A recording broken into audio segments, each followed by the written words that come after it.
The next episode doesn't do much more than further set up the love triangle, so I'm just gonna mention some of my favorite scenes in it. There's the super relatable scene when during lunch break, the boys are playing basketball and Haru is just sitting over there snacking and reading a game magazine. Me too, man. This isn't important, but I love the faces he's making. Like, he's not talking to anyone, he's just reading a magazine and talking to himself in his head and smiling to himself. Not only is this really cute, but it's also relatable to me at least, except for the fact that when it happens in real life, it's way more embarrassing. But anyway, I also love the scene because he starts thinking to himself that he can't wait to get to high school and get a job so he can buy more games. Again, relatable. Personally, I'm still young, and I've only had 2 part-time jobs till now that both didn't last that long, but each time my goal was always to get myself money for games and manga and other otaku bullshit. Going so far as whenever I'd be studying or doing my best at any job I'd have, I would always motivate myself by thinking I'm doing this to support my hobby. And when you're studying, working, and pretty much living just to support your hobby, you might end up realizing that something is more than just a hobby to you, but more on that later. What I'm trying to say is that this is probably the most relatable scene in the whole show for me, and it doesn't even look like it's trying to be. This is just how Haru is, and it just so happens that the way he is pretty similar to the way I am, so that's one of the reasons why I ended up loving this show so much. There's something out there for everybody, and this is it for me, so shut up, I can talk about it for 2 hours if I want to. Anyway, this stupid kid decides it's a totally good idea to confess to Akira in the fucking school gym, the least romantic place in the entire universe. And like, he's not even doing it in private, it's like he's on purpose setting himself up for public rejection. And after his public rejection, the kid turns to Haru, who's just been sitting there awkwardly this whole time, and asks him what relationship he has with Akira. You could probably chop this up as lazy writing for convenience's sake, but the first time I watched this, I actually interpreted it as the kid trying to shift the focus on someone else so no one starts laughing at him. Poor dude. So Haru thinks long and hard about this question, and he has another one of his face journeys, and the conclusion he comes to kinda pisses her off, so she walks out. But he runs after her, at first trying to apologize, but once again he doesn't know how to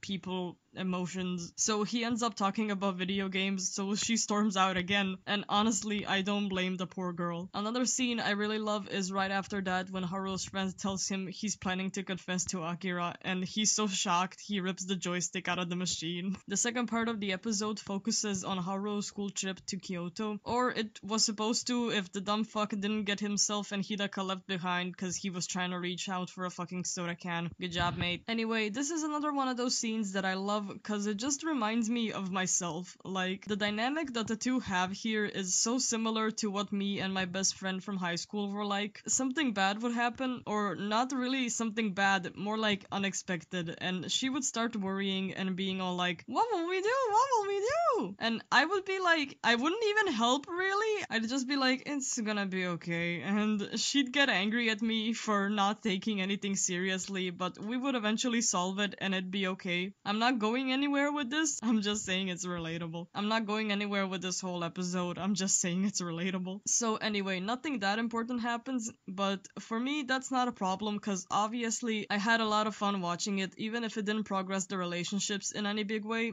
I just love this show so much, even the fillerish episodes are entertaining. So episode 8 finally actually focuses on the school trip to Kyoto, or it would if Haru didn't ditch it to go to a game competition, and Akira does the same thing because of course she does. So instead we're focusing on the game competition, and it's pretty impressive how they managed to cram an entire tournament arc in half an episode. We get this really cute scene where the guy who's commenting on the matches is way too gung-ho and Akira gets all embarrassed from it and tries to hide under her hood. Also, there's a bunch of contestants in this tournament, but there's this one fucking guy. Like, Haruo fights him in round 1 and wins easily, but that's not the point.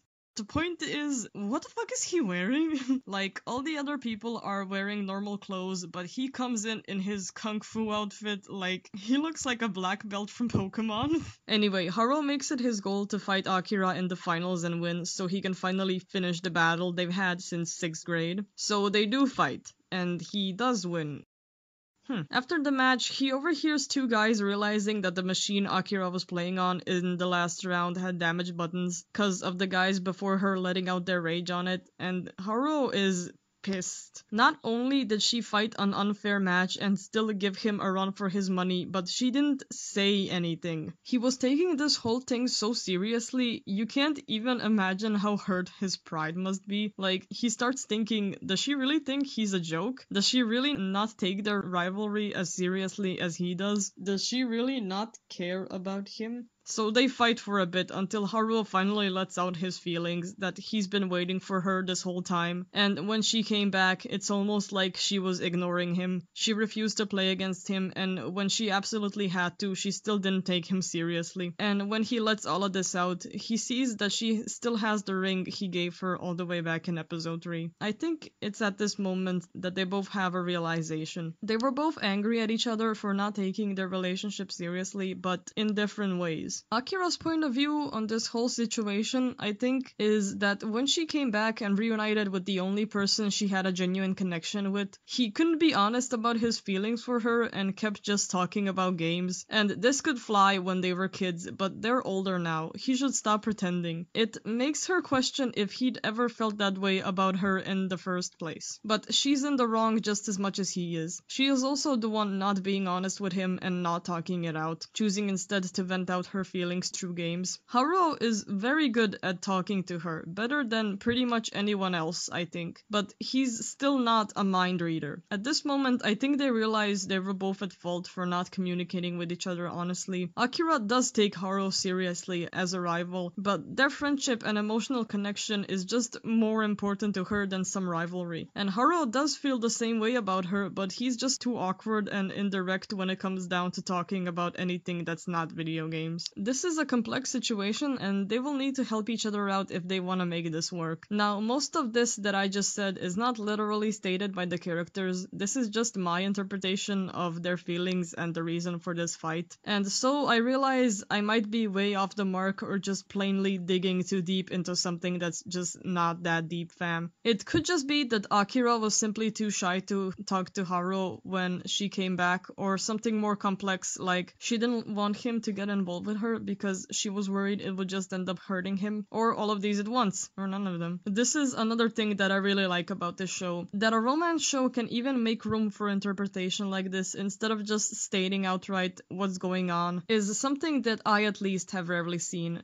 And all of these things I've been saying up until now, not just about this episode, but about every single one, are just my interpretation and the thoughts that go through my head while I'm watching the series. Because in the end, this analysis isn't about High Score Girl. It's about me, and about my personal experience with the show. The last part of this episode is really heartwarming. After they're done beating each other up, they both change into the free shirts they got at the tournament, and Haruo happily comments about how they totally have a pair look going on. When they come back to the hotel their school is staying at, he notices her making a sad face, which is the best she can do right now to apologize, not just for beating him up, but for everything she's put him through. Later, when Haruo's friend once again asks him what their relationship is, he still can't be completely honest with himself, but it's enough for his friend, the guy who was planning on confessing to Akira, to accept that there is no room for him in that relationship. They won't change quickly and just all of a sudden become better at communicating, but I think they're both slowly starting to grow up. And in an after credits scene, Haruo even ponders on how he's gonna have to start thinking about his future, setting up things to come, and letting you know he's slowly becoming more serious at his own pace. So after coming to an understanding in episode 8, the next episode sees our lead finally being able to go back to their usual routine of playing games together, while also having Haruo help out Akira with getting her driver off her back, and Akira, how do I put this, being much less of a sore loser, watching Haruo play until the end instead of getting angry. At this point in the story, the characters are getting close to graduating from middle school and going onward to high school, and we get to see a lot of Haruo actually thinking about his future, as well as worrying about if Akira is gonna manage to have friends without him when they end up going to other schools. I really like this scene when Haruo starts thinking about them going to different schools. He loses the game, symbolizing that he's afraid of losing touch and getting separated from her once again. This gives the gaming scenes a real bittersweet feeling, as they're both happy to be able to hang out again, but are worried it might not last much longer.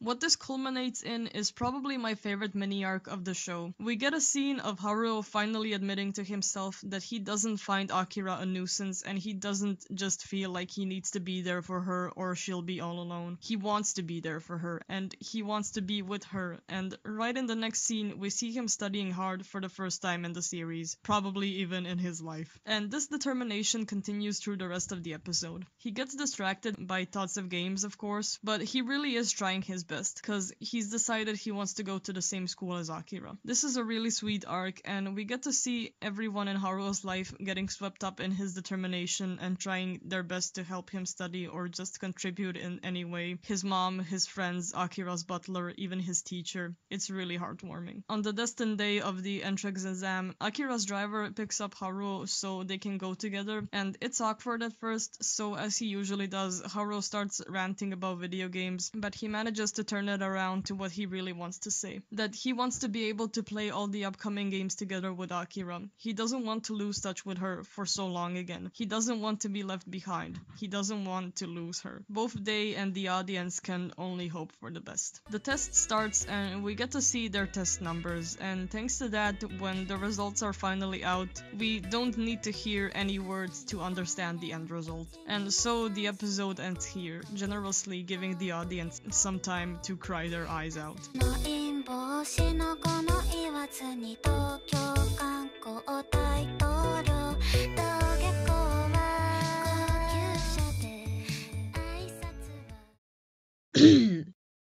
Anime Awards.